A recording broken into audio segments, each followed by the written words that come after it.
Hello， 3、2、1 Hello， 大家係 Kimchi 啊！咁買一對適合自己嘅乒乓球鞋咧，其實非常之重要嘅。佢唔單止令你步伐可以快啲啦，甚至令你比賽嘅信心大增嘅。所以今日咧，我決定咧會講下我對乒乓球鞋一啲睇法俾大家知，甚至片尾會有 giveaway， 大家唔好錯過啦 ！Let's go！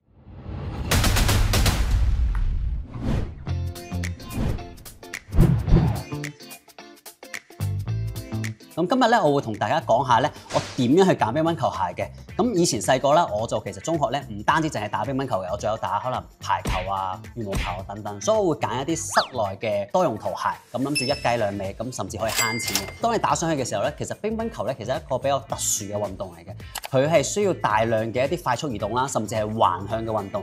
咁所以咧係要需要一條乒乓球鞋咧，令你免受傷害嘅，因為佢同一啲跑鞋啊、網球鞋啊，甚至係羽毛球鞋、排球鞋咧，都係有少少唔一樣嘅。咁揀錯嘅一對鞋咧，其實會令你咧隻腳會容易受傷，特別我哋乒乓球運動員咧個腳踭咧係特別容易受傷嘅。咁所以今日咧，我會講少少乒乓球鞋一啲特性俾大家知道嘅。咁其實乒乓球鞋咧有好多唔同嘅品牌嘅。咁我發現咧，其實市面上好多人會着 Putterfly、SS， 甚至咧我之前拍過一條片咧，係運動員中意着咩乒乓球鞋。咁其實咧有90%人咧都會揀 Mizuno 噶啦。咁我今日決定咧會開箱2對 Mizuno 嘅乒乓球鞋俾大家知道嘅。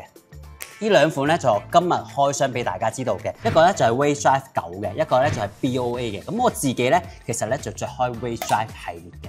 咁咧 BOA 我未着過嘅，咁但係咧因為佢係新款，咁所以我決定今日都會講俾大家了解下嘅。揀乒乓球鞋咧，其實我會用4個方式去揀嘅。第一，外觀；第二就係個抓地力；第三咧就係鞋底；第四咧就係佢嘅鞋皮咧，對我嚟講都非常之重要嘅。咁首先我講下 BOA 啦。咁 BOA 咧其實咧佢係一個冇鞋帶嘅乒乓球鞋嚟嘅。官方講話佢係屬於爆發型選手啱着嘅。咁例如市面上有邊個着緊咧？例如伊藤美誠。BOA 嘅鞋底咧採用 AP+ 嘅鞋底 ，AP+ 咧係中底複合材料，由於耐用性咧有巨大嘅提升，緩衝同埋舒適度咧都比之前嘅鞋款提升咗。另外有 SR Touch 嘅技術，係一種好新型先進緩衝嘅材料，更輕可吸收衝擊力，亦都具有快速嘅回彈特性，可保持平穩快速嘅過渡。同埋咧 BOA 鞋帶咧，佢可以調校呢個鬆緊程度啦，會減少鞋面嘅壓力點嘅。咁一陣間會着咧，再講多少感受俾大家知嘅。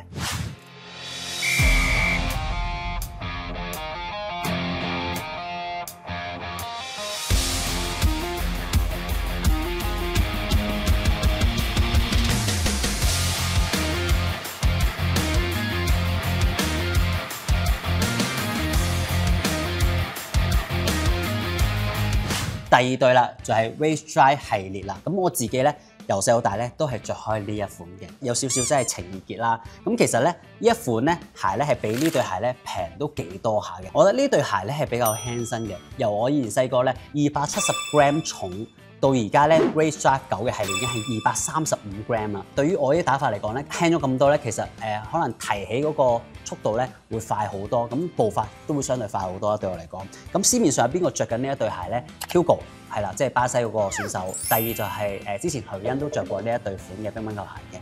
咁其實你一睇個選手都知道佢係屬於快速型選手，同埋啲移動能力非常之高嘅選手，係適合着呢對，因為輕嘅。Wave Drive 9咧，我啱啱咧見到咧，佢有個少少嘅心思位，就係佢咧。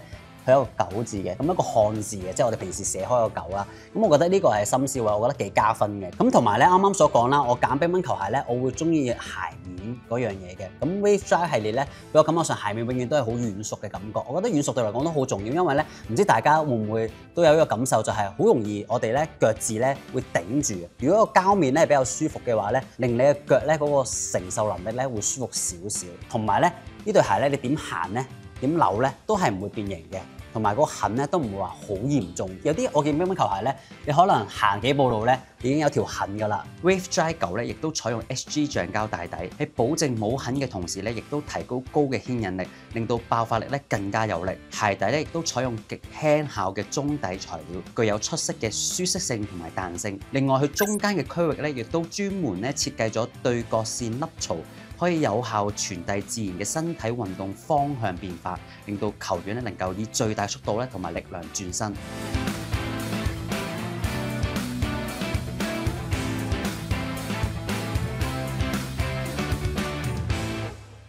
咁我啱啱試晒呢兩款鞋啦，其實有少少咧喜出望外嘅。第一就係如果我從於外觀上咧，我自己一定係中意 Wave Drive 9嘅，因為由細打到大，情意結5分滿分咧，我會俾呢個咧係5分嘅。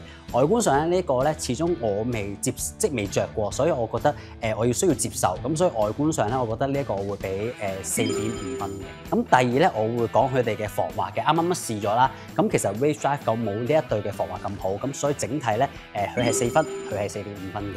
咁第三啦，我就會從佢哋嘅鞋皮啦，因為鞋皮都係我好重要嘅一環節嚟嘅。咁鞋皮咧 Wave Drive 9係真係軟熟好多，相對咧佢嘅鞋皮咧係用網織比較多嘅，所以透氣呢個會好啲。但係純粹鞋皮上咧，我會揀 Wave Drive 9，我會俾5分。呢個咧我會俾4分度嘅，因為我比較冇咁中意鞋網嘅感覺多少少。第四啦，就係包裹啦。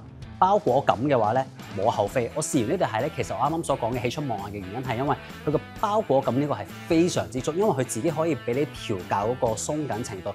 你鞋帶點綁咧，都一定冇呢一對咁緊咯。咁所以個包實嗰個腳嘅感覺咧，就係一定係呢個，一定係滿分5分嘅。呢一個咧相對咧包裹感冇咁強，我會俾4分嘅。就係因為有包裹感，所以顯得嗰個鞋底嗰個分數咧，其實都好影響嘅。鞋底始終都係1分錢1分貨，呢一對鞋比較貴好多。所以嘅鞋底個承托力係比較好嘅，呢一個嘅承托力係冇爭少少嘅。如果相比佢之後，咁但係鞋底嘅比分咧，我會呢一對咧，我會俾5分；呢一對咧，我會俾4.5分，甚至或者係4分介乎咁樣嘅。咁所以今日咧就係我整體嘅呢個體驗感嘅。